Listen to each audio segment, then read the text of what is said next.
നമസ്കാരം, എല്ലാവർക്കും സ്മാർട്ട് ശ്രീ അക്കാദമിയുടെ മറ്റൊരു ക്ലാസ്സിലേക്ക് സ്വാഗതം. എൻ്റെ പേര് റഫീഖ് എന്നാണ്. നമ്മൾ പഠിച്ചുകൊണ്ടിരിക്കുന്ന വിഷയം എന്ന് പറയുന്നത് ഇന്ത്യൻ ഭരണഘടനയെ കുറിച്ചാണ്.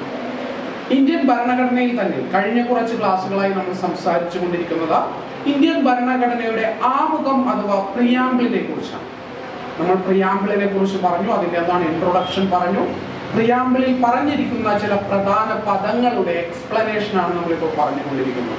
നമ്മൾ എന്തെല്ലാം പറഞ്ഞു? നമ്മൾ സോഷ്യലിസത്തെ കുറിച്ച് പറഞ്ഞു, മതേതരത്വത്തെ കുറിച്ച് പറഞ്ഞു, അങ്ങനെയുള്ള ഭാഗങ്ങളെല്ലാം എന്താണ് നമ്മൾ പറഞ്ഞു കഴിഞ്ഞു. ഇനി നമ്മൾ പറയാൻ പോകുന്നത് നമ്മുടെ നാലാമത്തെ പോയിന്റ് ആണ്. നാലാമത്തെ പോയിന്റ് എന്താണ്? ജനാധിപത്യം എന്നുള്ളതാണ്. ജനാധിപത്യം ഇംഗ്ലീഷിൽ നമ്മൾ എന്തെന്ന് പറയും? ഡെമോക്രസി. ജനാധിപത്യം അഥവാ ഡെമോക്രസിയെ കുറിച്ചാണ്.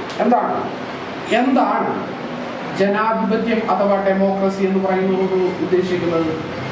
ഒരു രാജ്യത്തിന്റെ ഭരണാധികാരികളെയും ഭരണ സംവിധാനങ്ങളെയും ജനങ്ങൾ നേരിട്ടോ അല്ലാതെയോ തിരഞ്ഞെടുക്കുന്ന സംവിധാനമാണ് എന്തെന്ന് പറയുന്നത് ഈ പറയുന്ന ജനാധിപത്യം എന്ന് പറയുന്നത്. എന്താണ്? ഒരു രാജ്യത്തിന്റെ ഭരണാധികാരികളെയോ ഭരണ സംവിധാനങ്ങളെയോ ജനങ്ങൾ നേരിട്ട് തിരഞ്ഞെടുക്കുന്ന ഭരണ സംവിധാനത്തെയാണ് നമ്മൾ എന്തെന്ന് പറയുന്നത്? ജനാധിപത്യം എന്ന് പറയുന്നത്. എന്താണ്? ഒരു രാജ്യത്തിന്റെ ഭരണാധികാരികളെയോ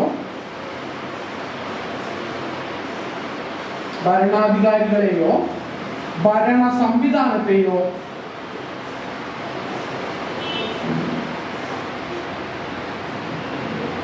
ജനങ്ങൾ നേരിട്ട് തിരഞ്ഞെടുക്കുന്നതാണ്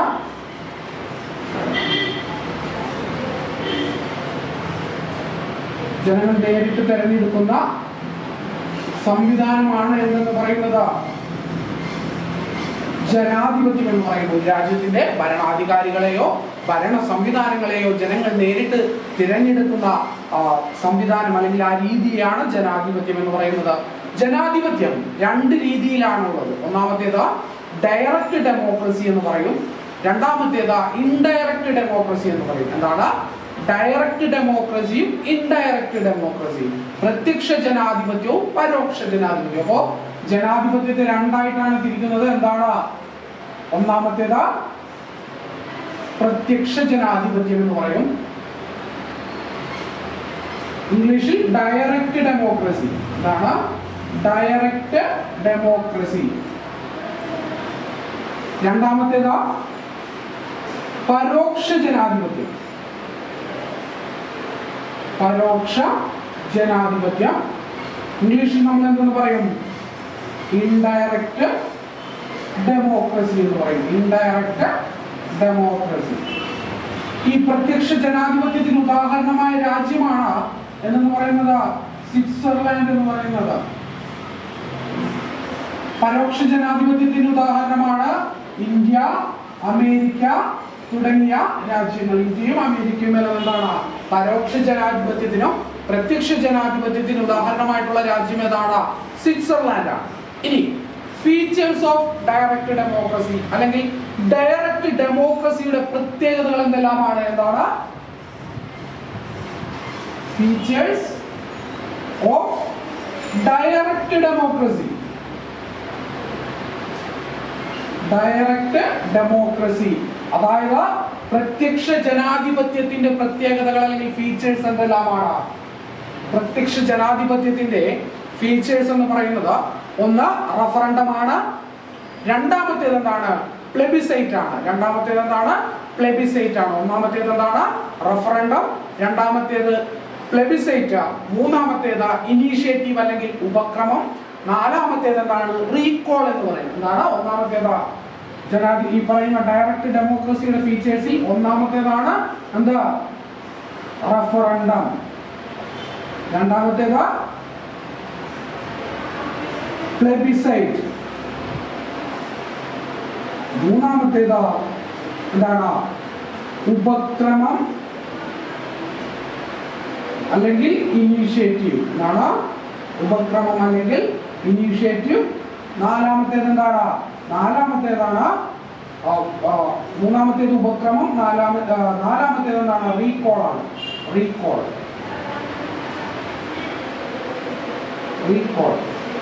ഇനി ഈ പറയുന്നതെല്ലാം എന്തെല്ലാമാണെന്ന് നമുക്ക് നോക്കാം. ഒന്നാമത്തേത് റഫറൻഡം ആണെന്ന് നമ്മൾ പറഞ്ഞു. ഒന്നാമത്തെ ഫീച്ചർ ആണ് ഡയറക്റ്റ് ഡെമോക്രസിയുടെ അല്ലെങ്കിൽ പ്രത്യക്ഷ ജനാധിപത്യത്തിന്റെ ഒന്നാമത്തെ ഫീച്ചർ ആണ് എന്ന് പറയുന്നത് റഫറൻഡം എന്ന് പറയുന്നത്. എന്താണ് ഒരു റഫറൻഡം എന്ന് പറയുന്നത്? എന്താണ് റഫറൻഡം എന്ന് പറയുന്നത്?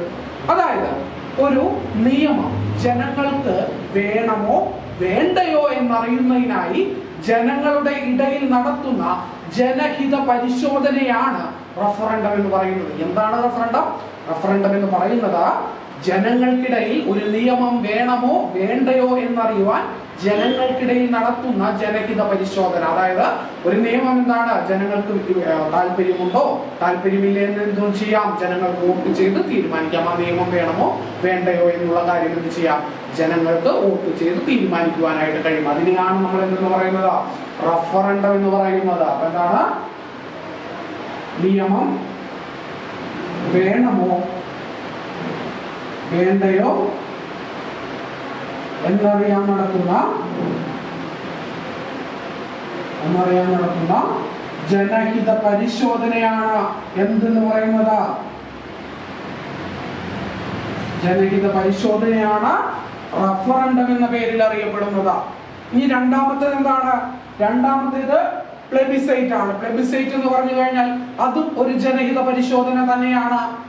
റഫറൻഡം എന്ന് പറയുന്നത് ഒരു നിയമം വേണമോ വേണ്ടയോ എന്ന് അറിയുന്നതിനായി നടത്തുന്ന ജനഹിത പരിശോധനയാണെങ്കിൽ പ്ലെബിസൈറ്റ് എന്ന് പറയുന്നത് എന്താണ്? ഭൂപ്രദേശ തർക്കങ്ങൾ പരിഹരിക്കുന്നതിനായി നടത്തുന്ന പരിശോധന അല്ലെങ്കിൽ ജനഹിത പരിശോധനയാണ് എന്തെന്ന് പറയുന്നത്?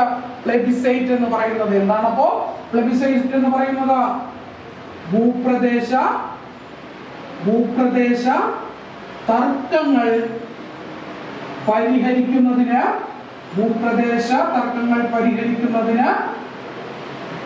നടത്തുന്ന ജനഹിത പരിശോധനയാണ് എന്തെന്നറിയപ്പെടുന്നത്? പ്ലെബിസൈറ്റ് എന്നറിയപ്പെടുന്നത്. ഇനി മൂന്നാമത്തെ പ്രത്യേകത എന്താണ്? മൂന്നാമത്തെ പ്രത്യേകത എന്ന് പറയുന്നത് ഉപക്രമം അഥവാ ഇനീഷ്യേറ്റീവ് ആണ്. എന്താണ്? ഉപക്രമം അഥവാ ഇനീഷ്യേറ്റീവ് ആണ്. അതായത് ജനങ്ങൾക്ക് ഒരു നിയമം വേണമെന്ന് ആവശ്യപ്പെട്ടുകൊണ്ട് അല്ലെങ്കിൽ ജനങ്ങളുടെ ആവശ്യത്തിനായി ഇങ്ങനെ ഒരു നിയമം നിർമ്മിക്കണമെന്ന് ആവശ്യപ്പെട്ടുകൊണ്ട് ജനങ്ങൾക്ക് എന്ത് ചെയ്യാൻ കഴിയും? ജനങ്ങൾക്ക് അവരുടെ നിയമനിർമ്മാണ സഭയെ നേരിട്ട് സമീപിക്കുന്നതിനായിട്ട് കഴിയും. എന്താണ് ഉപക്രമം അഥവാ ഇനീഷ്യേറ്റീവ് എന്ന് പറയുന്നത്? അതായത് ഞങ്ങൾക്ക് ഇങ്ങനെ ഒരു നിയമം വേണം എന്ന് ആവശ്യപ്പെട്ടുകൊണ്ട് എന്താണ് ജനങ്ങൾക്ക് നേരിട്ട് എന്ത് ചെയ്യാൻ കഴിയും? നിയമനിർമ്മാണ സഭയെ സമീപിക്കുന്നതിനായിട്ട് കഴിയും. അതിനെയാണ് ഉപക്രമം അഥവാ ഇനീഷ്യേറ്റീവ് എന്ന് പറയുന്നത്. എന്താണ്? തങ്ങൾക്ക് ഒരു നിയമം വേണമെന്ന് പറഞ്ഞുകൊണ്ട്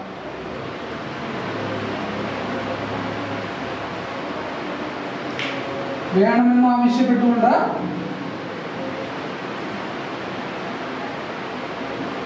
ജനങ്ങൾക്ക് നേരിട്ട്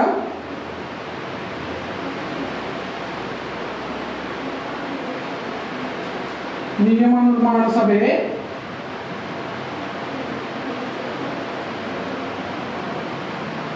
സമീപിക്കാം. ഇതിനെയാണ് നമ്മൾ എന്തെന്ന് പറയുന്നത്? ഉപക്രമം അഥവാ ഇനീഷ്യേറ്റീവ് എന്ന് പറയുന്നത്. അതായത് ഞങ്ങൾക്ക് ഇന്ന ഒരു നിയമം വേണം, ഇങ്ങനെ ഒരു നിയമം ജനങ്ങളുടെ നല്ലതിന് വേണ്ടി നിർമ്മിക്കണം എന്നാവശ്യപ്പെട്ടുകൊണ്ട് എന്ത് ചെയ്യാൻ കഴിയും? ജനങ്ങൾക്ക് അവരുടെ നിയമനിർമ്മാണ സഭയെ സമീപിക്കുന്നതിനായിട്ട് സാധിക്കും. ഇനി അഞ്ചാമത്തെ എന്താണ്? റീകോൾ എന്ന് പറയുന്നതാണ്. റീകോൾ എന്ന് പറയുന്നത് അതിന്റെ പേര് സൂചിപ്പിക്കുന്നത് പോലെ ഡയറക്റ്റ് ഡെമോക്രസിയുടെ മറ്റൊരു പ്രത്യേകത അല്ലെങ്കിൽ ഫീച്ചർ ആണ്. എന്താണ്? ഡയറക്റ്റ് ഡെമോക്രസി നിലനിൽക്കുന്ന രാജ്യങ്ങളിൽ ജനങ്ങൾക്ക് അവരുടെ ജനപ്രതിനിധിയെ എന്ത് ചെയ്യാൻ കഴിയും? തിരിച്ചു വിളിക്കുന്നതിനുള്ള അവകാശമുണ്ട്. എന്താണ്? തിരിച്ചു വിളിക്കുന്നതിന്, അതായത് പ്രതിനിധി അയാളുടെ കർത്തവ്യങ്ങൾ ചെയ്യുന്നില്ല എന്ന് ജനങ്ങൾക്ക് ബോധ്യപ്പെടുന്ന പക്ഷം അവർക്ക് എന്ത് ചെയ്യാം? അയാളെ തിരിച്ചു വിളിക്കാൻ അല്ലെങ്കിൽ അയാളുടെ ആ സ്ഥാനം നഷ്ടപ്പെടുത്തുന്നതിനായിട്ട് ജനങ്ങൾക്ക് എന്തുണ്ട്? അധികാരമുണ്ട്. ഇതിനെയാണ് നമ്മൾ എന്തെന്ന് പറയുന്നത്? റീകോൾ എന്ന് പറയുന്നത്. എന്താണ്? ജനപ്രതിനിധിയെ തിരിച്ചു വിളിക്കുന്നതിനുള്ള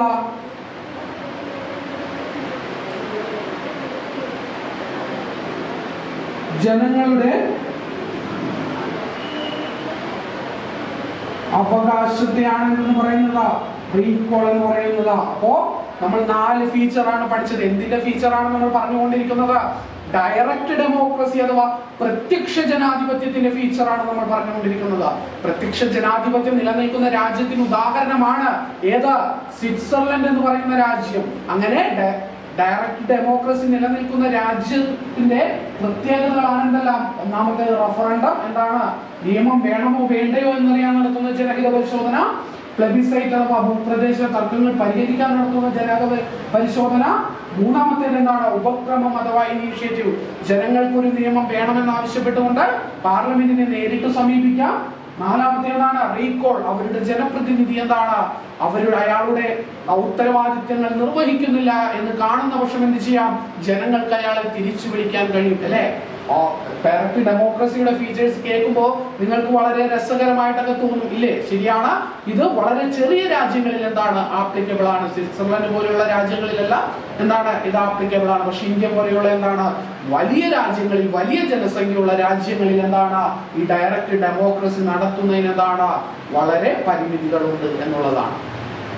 അപ്പോൾ നമ്മൾ എന്താണ് പറഞ്ഞത്? നമ്മൾ പറഞ്ഞത് ജനാധിപത്യത്തിന്റെ 2 രൂപങ്ങളാണ്. പ്രത്യക്ഷവും പരോക്ഷവുമായിട്ടുള്ള 2 ജനാധിപത്യങ്ങൾ. അതിലെന്താണ്? പ്രത്യക്ഷ ജനാധിപത്യത്തിന്റെ ഫീച്ചേഴ്സ് ആണ് നമ്മൾ ഇപ്പോൾ പറഞ്ഞു കഴിഞ്ഞത്. ഇനി നമ്മൾ പറയാൻ പോകുന്നത് എന്താണ്? പരോക്ഷ ജനാധിപത്യത്തെ കുറിച്ചാണ്. എന്താണ് പരോക്ഷ ജനാധിപത്യം? പരോക്ഷ ജനാധിപത്യം ഇംഗ്ലീഷിൽ നമ്മൾ എന്തെന്ന് പറയും? ഇൻഡയറക്റ്റ് ഡെമോക്രസി എന്ന് പറയും. എന്താണ്? ഇൻഡയറക്റ്റ് ഡെമോക്രസി എന്ന് പറയുന്നു. പരോക്ഷ ജനാധിപത്യം അഥവാ ഇൻഡയറക്റ്റ് ഡെമോക്രസി എന്ന് പറയുന്നു. എന്താണ് പാർലമെന്റ് ഈ പറയുന്ന പരോക്ഷ ജനാധിപത്യം അഥവാ ഇൻഡയറക്റ്റ് ഡെമോക്രസിയുടെ മറ്റൊരു പേരാണ് എന്തെന്ന് പറയുന്നത്? റെപ്രസെന്റേറ്റീവ് ഡെമോക്രസി അഥവാ പ്രാതിനിധ്യ ജനാധിപത്യം. എന്താണ്? പരോക്ഷ ജനാധിപത്യത്തിന്റെ മറ്റൊരു പേരാണ് എന്തെന്ന് പറയുന്നത്? പ്രാതിനിധ്യ ജനാധിപത്യം. എന്താണ്? പ്രാതിനിധ്യ ജനാധിപത്യം അഥവാ റെപ്രസെന്റേറ്റീവ് ഡെമോക്രസി. എന്താണ്? Representative democracy. ഈ റെപ്രസെന്റേറ്റീവ് ഡെമോക്രസി അതിന്റെ പേര് സൂചിപ്പിക്കുന്ന പോലെ തന്നെയാണ്. എന്താണ് അവിടെ? ഇൻഡയറക്റ്റ് ഡെമോക്രസിയിൽ അല്ലെങ്കിൽ പരോക്ഷ ജനാധിപത്യത്തിൽ എന്താണ്? ജനപ്രതിനിധികളാണ് എന്ത് ചെയ്യുന്നത്? കാര്യങ്ങൾ തീരുമാനിക്കുന്നത്. നമ്മൾ എന്ത് ചെയ്യും? നമ്മളുടെ ഒരു പ്രതിനിധിയെ തെരഞ്ഞെടുത്ത് പാർലമെന്റിലേക്ക് അല്ലെങ്കിൽ നിയമനിർമ്മാണ സഭകളിലേക്ക് വിടും. അവർ അവിടെ ഇരുന്നു കൊണ്ട് എന്ത് ചെയ്യും? നമുക്ക് വേണ്ടി നിയമങ്ങൾ നിർമ്മിക്കും. അപ്പോൾ എന്താണ്? നമുക്ക് പ്രത്യക്ഷ ജനാധിപത്യത്തിൽ പറഞ്ഞ പോലെ എന്താണ്? നമുക്ക് പ്രതിനിധിയെ തിരിച്ചു വിളിക്കാനുള്ള അവകാശം ഉണ്ടാകില്ല. പിന്നെ എന്താണ്? നമുക്ക് ഇന്ന നിയമം വേണമെന്ന് ആവശ്യപ്പെട്ടുകൊണ്ട് ഡയറക്റ്റായിട്ട് പാർലമെന്റിനെ സമീപിക്കാൻ കഴിയില്ല. അതെല്ലാം എന്താണ്? പ്രത്യക്ഷ ജനാധിപത്യത്തിന്റെ ഫീച്ചേഴ്സ് ആയിരുന്നു. അതൊന്നും എന്തിലും നടക്കില്ല? പരോക്ഷ ജനാധിപത്യത്തിൽ നടക്കില്ല. പരോക്ഷ ജനാധിപത്യം എന്ന് പറഞ്ഞാൽ എന്താണ്? നമ്മളുടെ ഒരു പ്രതിനിധിയെ തെരഞ്ഞെടുത്ത് പാർലമെന്റിലേക്ക് വിടും. അവർ അവിടെ ഇരുന്നു കൊണ്ട് എന്ത് ചെയ്യും? നമുക്ക് വേണ്ടിയിട്ട് നിയമങ്ങൾ ഉണ്ടാക്കും. അതിനെയാണ് എന്തെന്ന് പറയുന്നത്? പരോക്ഷ ജനാധിപത്യം എന്ന് പറയുന്നത്. അതിന്റെ മറ്റൊരു പേരാണ് പ്രാതിനിധ്യ ജനാധിപത്യം അഥവാ റെപ്രസെന്റേറ്റീവ് ഡെമോക്രസി എന്ന് പറയുന്നത്. ഈ എന്താണ് ഇൻഡയറക്റ്റ് ഡെമോക്രസി അല്ലെങ്കിൽ പരോക്ഷ ജനാധിപത്യത്തെ നമ്മൾ വീണ്ടും 2ആയിട്ട് തരംതിരിക്കും. ഒന്നാമത്തേത് പാർലമെന്ററി ജനാധിപത്യമെന്നും പ്രസിഡൻഷ്യൽ ജനാധിപത്യം. എന്താണ്? പാർലമെന്ററി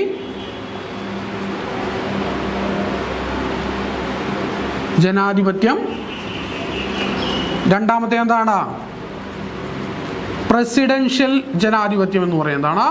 പ്രസിഡൻഷ്യൽ ഡെമോക്രസി അഥവാ പ്രസിഡൻഷ്യൽ ജനാധിപത്യം എന്ന് പറയും. ഒന്നാമത്തെ എന്താണ്? പാർലമെന്ററി ജനാധിപത്യം എന്ന് പറയും. പാർലമെന്ററി ജനാധിപത്യം ഉള്ള രാജ്യങ്ങൾക്ക് ഉദാഹരണമാണ് എന്തെന്ന് പറയുന്നത്?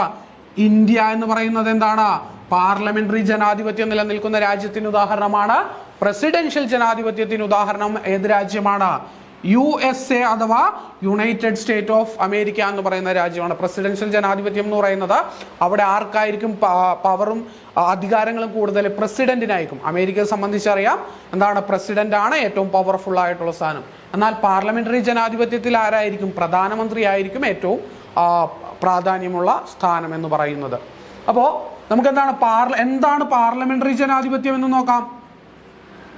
പാർലമെന്ററി ജനാധിപത്യം എന്താണ്? പാർലമെന്ററി ജനാധിപത്യം എന്ന് പറയുന്നത് പാർലമെന്ററി ജനാധിപത്യത്തിന്റെ മറ്റൊരു പേരാണ് എന്തെന്ന് പറയുന്നത്? റെപ്രസെന്റേറ്റീവ് പാർലമെന്ററി ഡെമോക്രസി എന്ന് പറയുന്നത്. എന്താണ്? റെപ്രസെന്റേറ്റീവ് എന്താണ്? പാർലമെന്ററി ഡെമോക്രസി അഥവാ എന്താണ് ഈ പറയുന്ന പ്രാതിനിധ്യ പാർലമെന്ററി ജനാധിപത്യം. ഇതിന്റെ മറ്റൊരു പേരാണ് എന്തെന്ന് പറയുന്നത്? പ്രാതിനിധ്യ പാർലമെന്ററി ജനാധിപത്യം അല്ലെങ്കിൽ ഡെമോക്രസി. റെപ്രസെന്റേറ്റീവ് പാർലമെന്ററി ഡെമോക്രസി എന്നും എന്തറിയപ്പെടുന്നു? പാർലമെന്ററി ജനാധിപത്യം അഥവാ പാർലമെന്ററി ഡെമോക്രസി അറിയപ്പെടുന്നു. ഇനി ഈ എന്താണ് പാർലമെന്ററി ജനാധിപത്യം എന്ന് പറയുന്നത്? അതായത് തിരഞ്ഞെടുക്കപ്പെടുന്ന അംഗങ്ങൾക്ക്, അതായത് ജനപ്രതിനിധികൾക്ക് എന്തുണ്ടാകും? അവർക്ക് ആരോടായിരിക്കും ഉത്തരവാദിത്തം എന്ന് പറയുന്നത്? അവർക്ക് പാർലമെന്റിനോട് അല്ലെങ്കിൽ നിയമനിർമ്മാണ സഭയോട് എന്തുണ്ടായിരിക്കും? ഒരു ഉത്തരവാദിത്യം ഉണ്ടായിരിക്കും. എന്താണ്? തിരഞ്ഞെടുക്കപ്പെടുന്ന പ്രതിനിധികൾക്ക്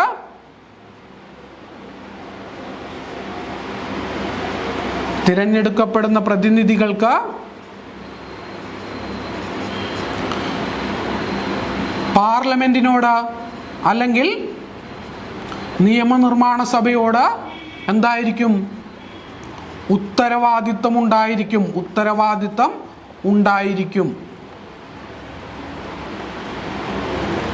ഇതാണ് പാർലമെന്ററി ജനാധിപത്യം എന്ന് പറയുന്നത്. ഈ പറയുന്ന പാർലമെന്ററി ജനാധിപത്യത്തിന് എന്തുണ്ട്? ചില പ്രത്യേകതകളുണ്ട്, ഫീച്ചേഴ്സ് ഉണ്ട്. എന്തെല്ലാമാണ് പാർലമെന്ററി ജനാധിപത്യത്തിന്റെ ഫീച്ചേഴ്സ് എന്ന് നമുക്ക് നോക്കാം. ഒന്നാമത്തേത്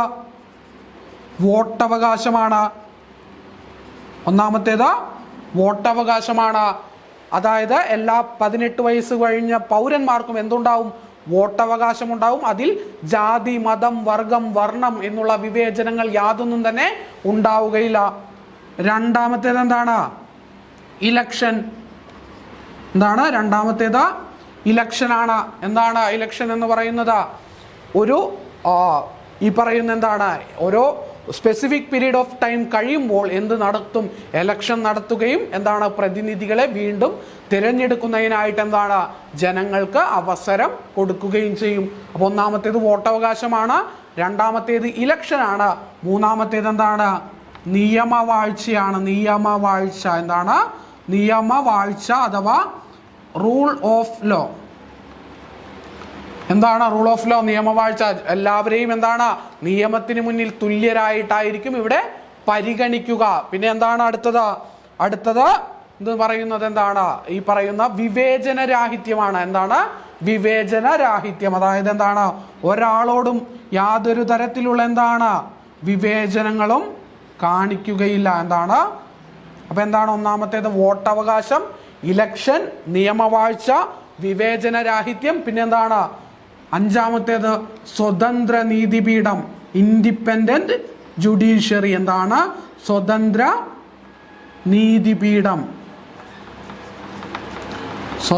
നീതിപീഠം അഥവാ ഇൻഡിപെൻഡന്റ് ഡെമോക്രസി. ഇതെല്ലാം എന്തിന്റെ ഫീച്ചേഴ്സ് ആണ്? പാർലമെന്ററി ജനാധിപത്യത്തിന്റെ ഫീച്ചേഴ്സ് ആണ്. എന്തെന്ന് പറയുന്നത്? പാർലമെന്ററി ജനാധിപത്യത്തിന്റെ മറ്റൊരു പേരാണ് പ്രാതിനിധ്യ പാർലമെന്ററി ജനാധിപത്യം എന്നുള്ളത്. ഇവിടെ തിരഞ്ഞെടുക്കപ്പെടുന്ന പ്രതിനിധികൾക്ക് പാർലമെന്റിനോട് അല്ലെങ്കിൽ എന്താണ്? നിയമനിർമ്മാണ സഭയോടായിരിക്കും എന്തുണ്ടാകുക? ഉത്തരവാദിത്തം ഉണ്ടായിരിക്കുക. ഫീച്ചേഴ്സ് ആണ് വോട്ടവകാശം, ഇലക്ഷൻ, നിയമവാഴ്ച, വിവേചനരാഹിത്യം, സ്വതന്ത്ര നീതിപീഠം എന്നിവ എന്തിന്റെ ഫീച്ചേഴ്സ് ആണ്? ഈ പറയുന്ന പാർലമെന്ററി ജനാധിപത്യത്തിന്റെ എന്താണ്? പ്രത്യേകതകൾ ആണ്. ഇനി അടുത്തതായിട്ട് ഇന്ത്യൻ ഭരണഘടനയുടെ ആമുഖത്തിൽ പ്രതിപാദിക്കുന്ന മറ്റൊരു പോയിന്റ് ആണ് എന്തെന്ന് പറയുന്നത് റിപ്പബ്ലിക് എന്ന് പറയുന്നത് എന്താണ്? അഞ്ചാമത്തെ പോയിന്റ് ആണ് റിപ്പബ്ലിക് എന്നുള്ളത്. റിപ്പബ്ലിക്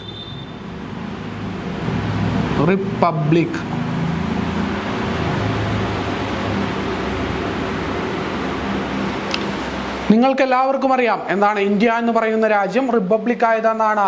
അത് 1950 ജനുവരി 26-നാണ്. എന്തുകൊണ്ടാണ് ഇന്ത്യ റിപ്പബ്ലിക്കായി എന്ന് പറയുക, അല്ലെങ്കിൽ ഒരു രാജ്യം റിപ്പബ്ലിക് ആകുക എന്നുള്ളത് കൊണ്ട് അർത്ഥമാക്കുന്നത് എന്താണ്? അതായത് ഒരു രാജ്യത്തിൻ്റെ രാഷ്ട്രത്തലവനെ ജനങ്ങൾ നേരിട്ടോ അല്ലാതെയോ തിരഞ്ഞെടുക്കുന്നതാണ് എന്തെന്ന് പറയുന്നത് റിപ്പബ്ലിക് ആവുക എന്നുള്ള അർത്ഥമാക്കുക. അതായത് രാഷ്ട്രത്തലവൻ എന്താണ്? ഒന്നില്ലെങ്കിൽ ജനങ്ങൾ എന്താണ് നേരിട്ട് തെരഞ്ഞെടുക്കും, അല്ലെങ്കിൽ എന്താണ് ജനങ്ങൾ എന്താണ് മറ്റു ഇൻഡയറക്റ്റ് ആയിട്ടുള്ള രീതിയിൽ എന്ത് ചെയ്യും? ജനങ്ങൾ തന്നെ തിരഞ്ഞെടുക്കും. അങ്ങനെ തിരഞ്ഞെടുക്കപ്പെടുന്ന രാഷ്ട്രത്തലവൻ, ജനങ്ങളാൽ തിരഞ്ഞെടുക്കപ്പെടുന്ന രാഷ്ട്രത്തലവന്മാർ ഉള്ള രാജ്യങ്ങളെയാണ് നമ്മൾ എന്തെന്ന് പറയുന്നത്? റിപ്പബ്ലിക് എന്ന് പറയുന്നത് എന്താണ്? ജനങ്ങൾ നേരിട്ടോ അല്ലാതെയോ, ഈ അല്ലാതെയോ എന്ന് പറയുമ്പോൾ ജനങ്ങൾ ഡയറക്റ്റ് വോട്ട് ചെയ്യുന്നില്ല എന്ന് മാത്രമല്ല, ജനങ്ങളല്ല തെരഞ്ഞെടുക്കുന്നത് എന്നല്ല. ജനങ്ങൾ ഒന്നില്ലെങ്കിൽ എന്താണ് നേരിട്ട് വോട്ട് ചെയ്ത് തിരഞ്ഞെടുക്കും, അല്ലെങ്കിൽ ഇന്ത്യ പോലെയുള്ള രാജ്യങ്ങളിൽ എങ്ങനെയാണ് നമ്മൾ നേരിട്ടാണോ രാഷ്ട്രപതിയെ തിരഞ്ഞെടുക്കാൻ വോട്ട് ചെയ്യുന്നത്? അല്ല, നമ്മളുടെ പ്രതിനിധികളാണ്. അതായത് ലോക്സഭയിലും രാജ്യസഭയിലും സംസ്ഥാന നിയമസഭകളിലെയും പ്രതിനിധികളാണ് ആരെ തിരഞ്ഞെടുക്കുന്നത്? രാഷ്ട്രപതിയെ തിരഞ്ഞെടുക്കുന്നത്. അതാണ് ഈ അല്ലാതെയോ എന്നുള്ളത് കൊണ്ട് അർത്ഥമാക്കുന്നത്. അപ്പോൾ ജനങ്ങൾ നേരിട്ടോ അല്ലാതെയോ രാഷ്ട്രത്തലവനെ തിരഞ്ഞെടുക്കുന്ന രാജ്യങ്ങളെയാണ്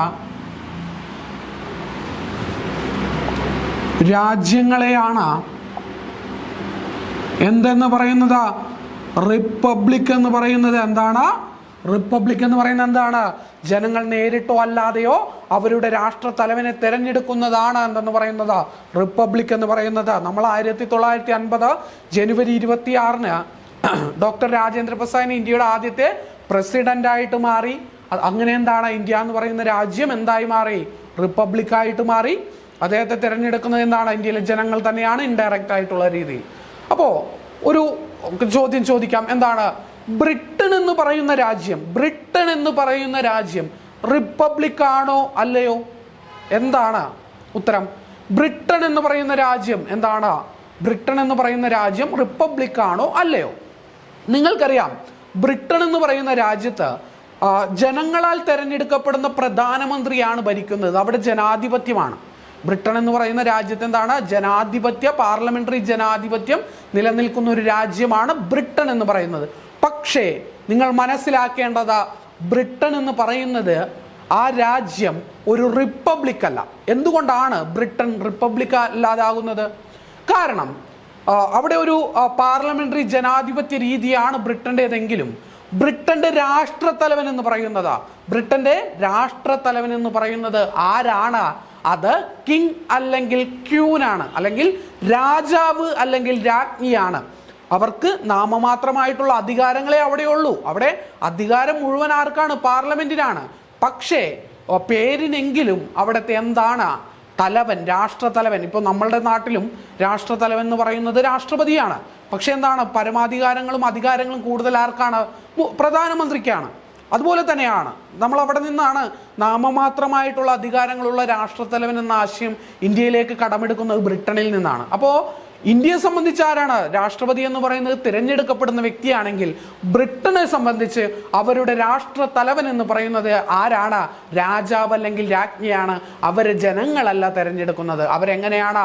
അവരുടെ പിന്തുടർച്ച അവകാശം വഴിയാണ് അവരുടെ അധികാരികളെ തീരുമാനിക്കുന്നത്. അതുകൊണ്ട് ബ്രിട്ടൻ എന്തല്ല? ബ്രിട്ടൻ റിപ്പബ്ലിക് അല്ല. ഇന്ത്യ എന്താണ്? ഇന്ത്യ റിപ്പബ്ലിക്കാണ്. അമേരിക്ക എന്താണ്? അമേരിക്ക തീർച്ചയായിട്ടും ഒരു റിപ്പബ്ലിക്കാണ്. കാരണം എന്താണ്? അവിടുത്തെ ജനങ്ങളാണ് അവിടുത്തെ ആരെ തിരഞ്ഞെടുക്കുന്നത്? പ്രസിഡന്റിനെ തിരഞ്ഞെടുക്കുന്നത്. അപ്പോൾ നമുക്ക് നോക്കാം ഏറ്റവും ഒരു ചോദ്യം, അതായത് ഈ പറയുന്ന രാജ്യത്ത്, ഒരു രാജ്യത്ത് ആ രാജ്യത്തെ ജനങ്ങൾ രാജാവിനെ തിരഞ്ഞെടുക്കുന്ന ലോകത്തിലെ ഒരേ ഒരു രാഷ്ട്രം ഏതാണ്? അതായത് ജനങ്ങൾ രാജാവിനെ തിരഞ്ഞെടുക്കുന്ന ലോകത്തിലെ ഒരേ ഒരു രാഷ്ട്രം ഏതാണ്? അത് മലേഷ്യയാണ്. എന്താണ്? ജനങ്ങൾ രാജാവിനെ തിരഞ്ഞെടുക്കുന്ന ലോകത്തിലെ ഒരേ ഒരു രാഷ്ട്രമാണ് ഏതെന്ന് പറയുന്നത്? മലേഷ്യ എന്ന് പറയുന്നത്. ലോകത്തിലെ ഏറ്റവും പഴക്കം ചെന്ന റിപ്പബ്ലിക് ഏതാണ്? ലോകത്തിലെ ഏറ്റവും പഴക്കം ചെന്ന റിപ്പബ്ലിക് ഏതാണ്? അത് സെൻ മറീനോയാണ്. എന്താണ്? ലോകത്തിലെ ഏറ്റവും പഴക്കം ചെന്ന റിപ്പബ്ലിക് ഏതാണ്? അത് സെൻ മറീനോയാണ്. സെൻ മറീനോ. ഇനി ലോകത്തിലെ ഏറ്റവും ചെറിയ റിപ്പബ്ലിക് ഏതാണ്? ലോകത്തിലെ ഏറ്റവും ചെറിയ റിപ്പബ്ലിക് ഏതാണ്? ലോകത്തിലെ ഏറ്റവും ചെറിയ റിപ്പബ്ലിക് ആണ് നൗറു എന്ന് പറയുന്നത്. എന്താണ്? ലോകത്തിലെ ഏറ്റവും ചെറിയ റിപ്പബ്ലിക് ആണ് നൗറു എന്ന് പറയുന്നത്. എന്താണ്? നൗറു എന്ന് പറയുന്നത്. ഇനി ഗ്രാമീണ റിപ്പബ്ലിക്കുകളുടെ കൂട്ടം എന്നറിയപ്പെടുന്ന ഇന്ത്യയിലെ പ്രദേശം ഏതാണ്? എന്താണ്? ഗ്രാമീണ റിപ്പബ്ലിക്കുകളുടെ കൂട്ടം എന്നറിയപ്പെടുന്ന ഇന്ത്യയിലെ പ്രദേശം അത് നാഗാലാൻഡ് ആണ്. എന്താണ്? ഗ്രാമീണ റിപ്പബ്ലിക്കുകളുടെ കൂട്ടം എന്നറിയപ്പെടുന്ന ഇന്ത്യയിലെ പ്രദേശമാണ് എന്താ? നാഗാലാൻഡ്. എന്താണ്? ഗ്രാമീണ റിപ്പബ്ലിക്കുകളുടെ കൂട്ടം എന്നറിയപ്പെടുന്നത് നാഗാലാൻഡ്. ഗ്രാമീണ റിപ്പബ്ലിക്കുകളുടെ കൂട്ടം എന്നറിയപ്പെടുന്ന സ്ഥലമാണ് എന്തെന്ന് പറയുന്നത്? നാഗാലാൻഡ് എന്നറിയപ്പെടുന്നത്. ഇനി റിപ്പബ്ലിക് എന്ന് പറയുന്ന കൃതി രചിച്ചതാരാണ്? എന്താണ്? റിപ്പബ്ലിക് എന്ന് പറയുന്ന കൃതി രചിച്ചതാരാണ്? റിപ്പബ്ലിക് എന്ന് പറയുന്ന കൃതി രചിച്ചത് അത് പ്ലേറ്റോയാണ് റിപ്പബ്ലിക് എന്ന് പറയുന്ന കൃതി രചിച്ചത്. ഇനി നിങ്ങൾ ബനാന റിപ്പബ്ലിക് എന്ന് പറയുന്ന ഒരു പദം കേട്ടിട്ടുണ്ടാവും. എന്താണ് ബനാന റിപ്പബ്ലിക് എന്ന് പറയുന്നത്? അതായത് പൂർണ്ണമായിട്ടും ഇറക്കുമതിയെ ആശ്രയിച്ച് മാത്രം നിലനിൽക്കുന്ന ഒരു സമ്പദ് വ്യവസ്ഥയുള്ളതും എന്നാൽ എന്താണ് സ്ഥിരമായിട്ടൊരു ഭരണ സംവിധാനം ഇല്ലാത്ത, അതായത് എപ്പോഴും അട്ടിമറികളും അരക്ഷിതാവസ്ഥകളുമുള്ള സ്ഥലങ്ങളെയാണ് ഈ നമ്മൾ വിളിക്കാൻ ഉപയോഗിക്കുന്ന പദമാണ് എന്തെന്ന് പറയുന്നത്? ബനാന റിപ്പബ്ലിക് എന്ന് പറയുന്നത്. ഈ ബനാന റിപ്പബ്ലിക് എന്ന് പറയുന്ന പദം അത് ആദ്യമായി ഉപയോഗിച്ച വ്യക്തിയാണ്, അല്ലെങ്കിൽ അത് ഉപയോഗിച്ച വ്യക്തിയാണ് ഓ ഹെൻറി എന്ന് പറയുന്നത്. എന്താണ്?